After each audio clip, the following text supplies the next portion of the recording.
Hello guys, इस video में हम देखेंगे एक्सरसाइज 1.1 का क्वेश्चन नंबर 11। इस क्वेश्चन में एक रिलेशन दिया गया है जो कि सेट ए में डिफाइंड है। यहाँ पर सेट ए पॉइंट्स का सेट है जो कि एक प्लेन में है और एक रिलेशन दिया गया है यहाँ पर distance of point P from the origin is same as distance of the point Q from the origin. यहाँ पर ओरिजिन जो कि 0,0 है, उससे अगर हम लोग एक डिस्टेंस पे पॉइंट मान लेंगे तो ये जो ओपी डिस्टेंस है वो होना चाहिए ओ क्यू के बराबर। तो ये रिलेशन में हम लोग को कंडीशन दी गई है। तो इस कंडीशन से हमें प्रूफ करना है कि रिलेशन इक्विवेलेंस रिलेशन है। इस रिलेशन को थोड़ा सिंप्लीफाई करते हैं। यहाँ पर हम लोग लिख सकते हैं R is equal to P comma Q such that OP is equal to OQ। यहाँ पर OP को हमने माना है R1 और OQ को माना है R2। इस डायग्राम में मैंने ड्रॉ किया है। तो अगर OP डिस्टेंस OQ के बराबर है तो हमारा एक पेयर बन जाएगा P कोमा Q। तो चलिए रिफ्लेक्सिव को प्रूफ करते हैं। यहाँ पर हमें पता है कि R1 is equal to R1 हो जाएगा क्योंकि R1 खुद के तो इक्वल होने वाला है। इस तरह से R2 भी खुद के इक्वल हो जाएगा।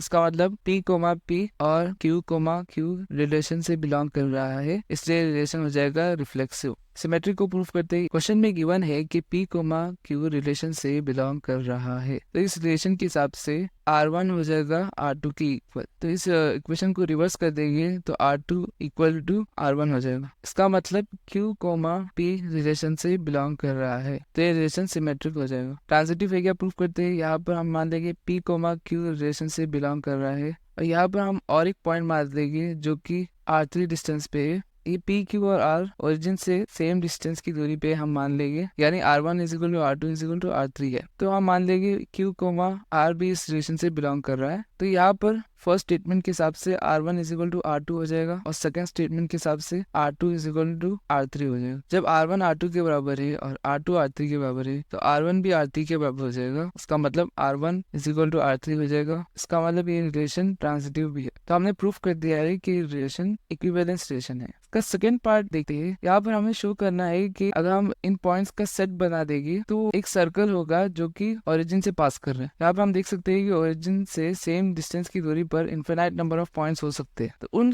पॉइंट्स को जब हम ज्वाइन करेंगे तो हमें एक सर्कल मिलने वाला है। हेंस हम लोग ने प्रूफ कर दिया है कि सेट ऑफ पॉइंट्स जो कि सर्कल के ओरिजिन से इक्वी डिस्टेंस दूरी पर है वो एक सर्कल होगा जो ओरिजिन से पास कर रहा है।